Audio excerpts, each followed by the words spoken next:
Assalamualaikum warahmatullahi wabarakatuh. Hope you're doing well. So, I wanted to talk today about polygamy in terms of marrying a middle class man.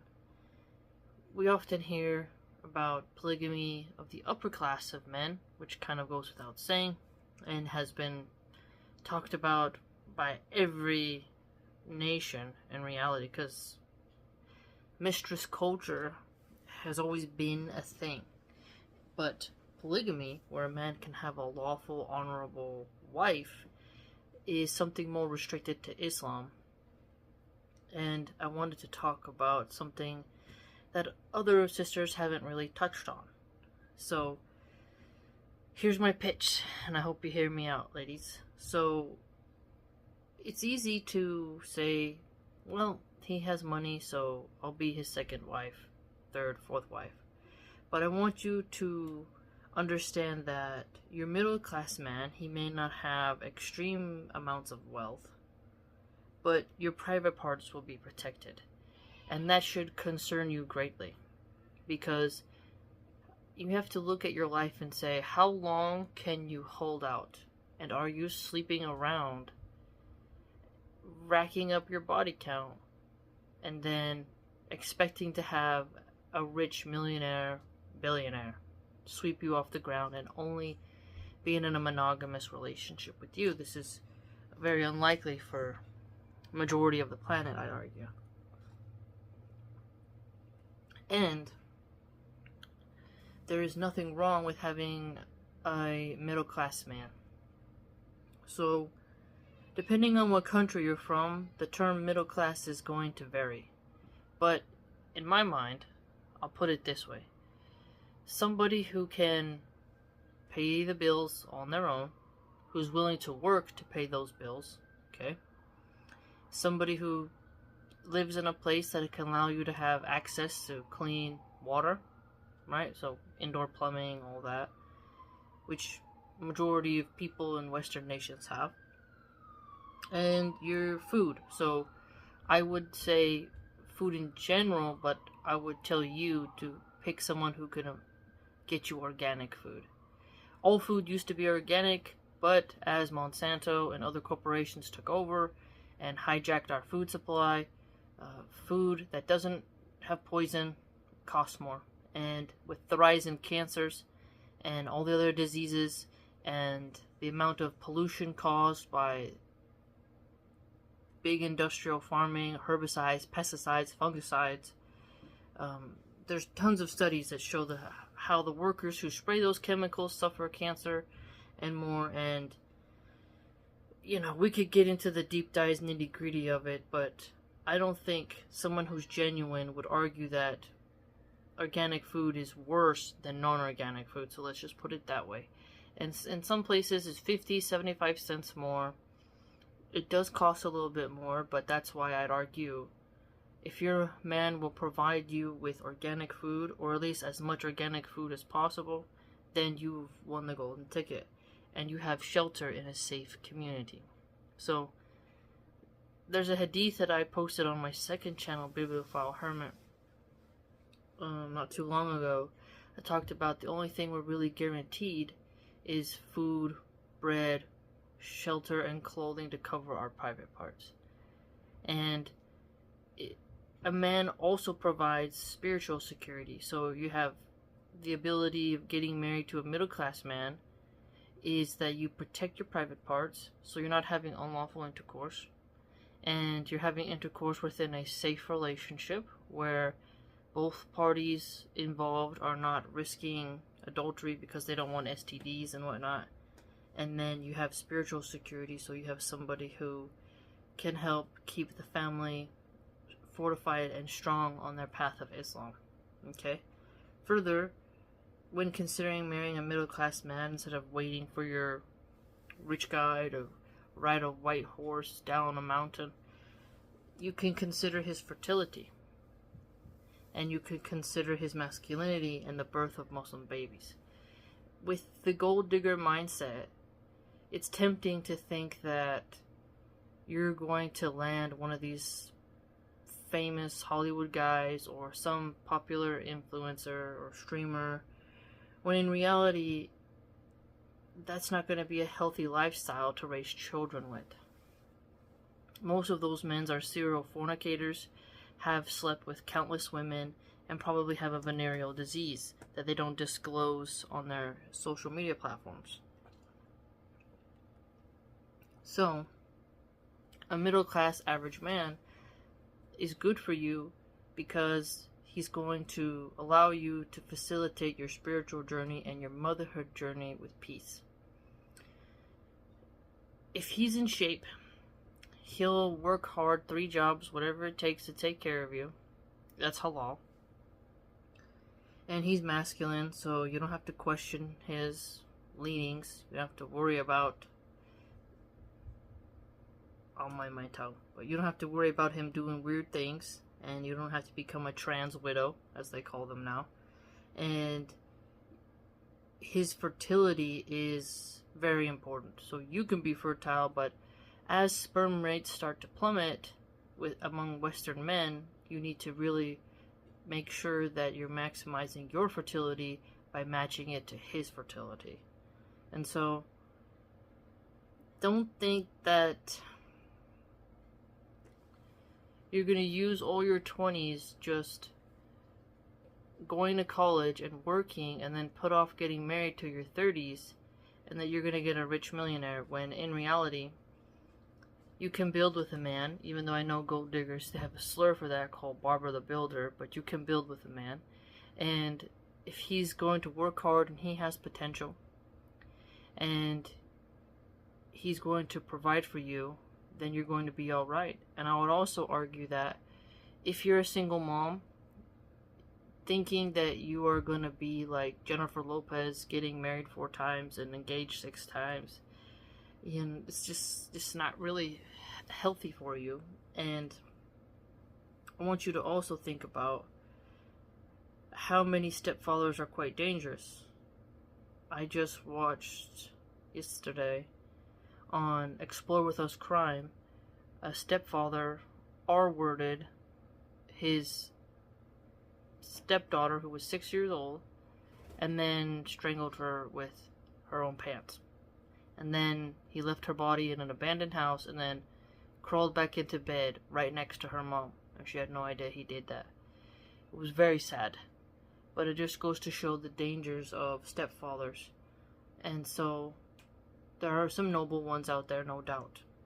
But if you think that you're going to have 3 kids and that you're going to marry a rich millionaire, and he's only going to be with you, you have to be more realistic. And so I'd argue that when you are, like you're 20, that you should consider marrying a middle-class man, and if you are a single mom, you should definitely consider being in a polygamous marriage, because you come with a lot of more financial problems, and you have to protect your private parts, and it's not healthy for you to be alone, and you might get burnt out trying to strive to be a man and to provide everything while also expecting sympathy for being a single mom. So if you marry a middle-class man, instead of holding out with your children thinking you're gonna get, a top earner, you can definitely provide your children with a better life. And focusing on his spirituality, on his fertility and masculinity, and protecting your private parts from zina and such, you will actually win the golden jackpot. And so, a lot of people talk about polygamy for rich men, as I mentioned, but if you have a middle-class man and he has anywhere between 2 to 4 wives, you should look at, okay, he may not be able to pay for some ridiculous Versace bag, or take you to the Bahamas whenever you want, or get you some ridiculous overpriced Chanel bag, but do your children have a safe bed to sleep every night? Do you get to spend time with your children? Or are they at a daycare with a nanny? And the abuse in a lot of daycares and the germs and infections spread in them is quite atrocious. Does he give you food, as in buy you quality groceries? Do you have clean water? A lot of people underestimate the value of clean water. But if you imagine if the government just said, F it, we're turning off the water, like what the Palestinians were going through, where would you go get your water? Do you have a Life Straw water filter? Do you know how to purify water? How desperate would you become within 48 hours? And how many riots, like I say, a war broke out. That water is looted. We can't underestimate how Allah subhanahu wa ta'ala blessed us with plumbing and water filtration and water sanitation plants and bottled waters in the store and all that. The whole pure water economy. So you do have to be thankful to your husband for letting you live in a place that has access to clean water. So if you look at all the things he provides, besides just a very large bank account, then you actually see he's quite a prize, he's quite a catch. And I'd argue the man in polygamy is the spiritual prize. And you are adding to his spiritual fervor by being a submissive, kind, forward-looking, harmonious wife who's steadfast upon the deen. There are a lot of sisters who are struggling with their mental health because they're alone. There are a lot of sisters who are really getting close to where fertility becomes a problem, in terms of, okay, they've waited a bit too long and they better, they're counting the clock. And the men are picking the younger women, and they don't really want a woman at 32 or 31 who has no children or is in a lot of debt, in college debt, and wants to have a career. So there's lots of different situations, okay? There's hope for all kinds of people. But if you consider becoming a co-wife, I would tell you, don't just turn down the middle-class man. And if you're going to be the first wife, don't turn down a middle-class man either. It's tempting to look at those above you and think, I want that. I want private jets. I want, a personal car. I want this and that and that and that. But life can be much more simpler with a middle-class man, and you're looking for stability in your faith. Fast life and fast men are often more dangerous and reckless, and it takes a certain type of woman to withhold their anger from those types of men, and it takes a strong type of woman from not becoming bitter once those men use and abuse them. Middle-class men are more down to earth, I'd argue, and not as susceptible to materialism. So, you yourself at this moment, with your beauty at its prime, might be dipping your toes in materialism. But once you get older and you have children, you'll realize that wealth has many forms, and that a good husband who's upon his faith, who's masculine, who's fertile, and can help you birth Muslim babies, that's worth quite a lot. Definitely quite a lot. And paradise is worth all, because paradise is earned. And if you keep holding out, you may commit zina if you don't get married, because it's very hard for women to, well, humans in general, to withstand such long periods of no contact, no affection, no romance, anything like that. And so if a man comes to you to be a co-wife, and he wants to marry you, and you see that he's not balling out of control, before you dismiss him, just think about your future, about his potential, and about what the real important things are. And what's the purpose of a husband? And so can he provide you with quality food, a safe place to live? And will your kids go to a decent public school? Those types of men who are masculine deserve to have, a good wife. Because there are a lot of fluid men who they use women as beards, and then they waste your fertile years because they're secretly hiding that they like men or other fetishes, and then you're enjoying the money, but you're not really getting the children, and you're not getting your needs fulfilled because he's not really into women. And so be careful with the gold digger mindset of chase the bag and then be his beard and then cheat on the side. That doesn't work. Those women will all, if they don't sincerely repent and go upon the path of Tawheed, will be shoved into hell. And you don't want to be with them because they won't be able to save you and they will have misguided you. So don't turn down the average Joe.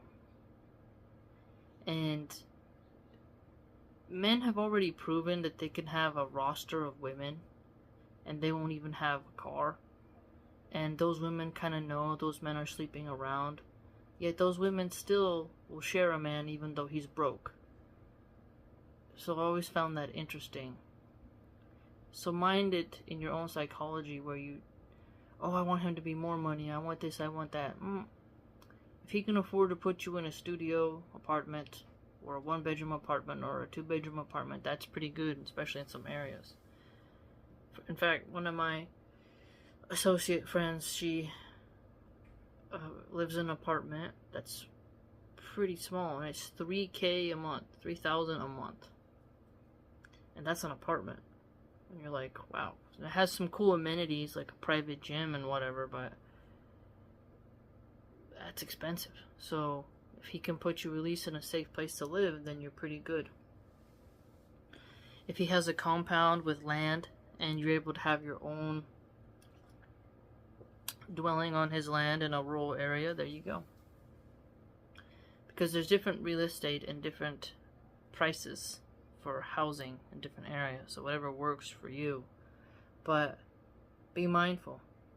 Select for fertility and masculinity and the possibility of having more Muslim children, especially as there are so many Muslims being oppressed across the world. If you're a decent looking Muslim woman and he's a decent Muslim man of honorable means, then there's no problem with being with someone like that, so that more Muslim children can be born safely.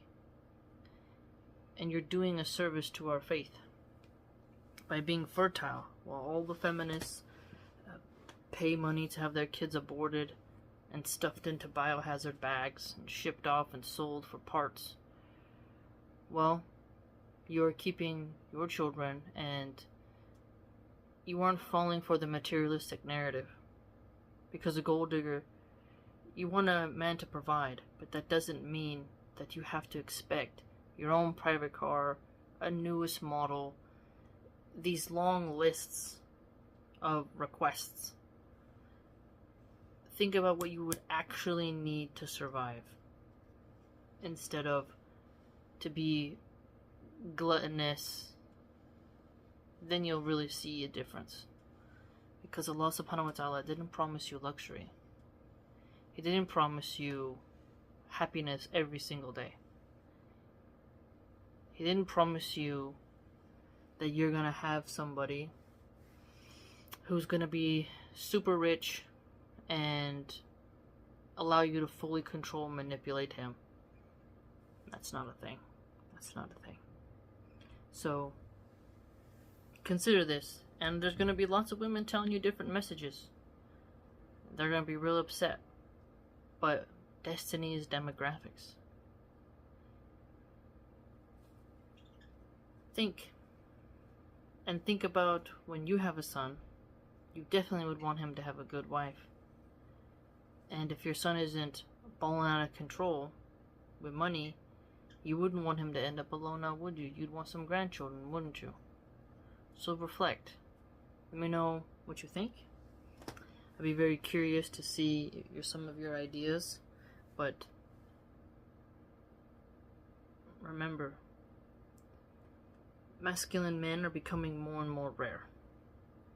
And the healthy kind of Islamic masculinity, not the financial bros who are snorting coke and running through hookers, and not the kind who are doing drive-bys and robbing and looting Target.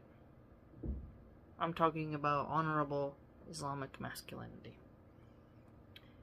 And if he has those traits but his bank account isn't as high as you wish, you have to look at what you deserve, what you can get, and what's morally right, and how much time do you have to wait. And do a service for the faith, and have more Muslim children.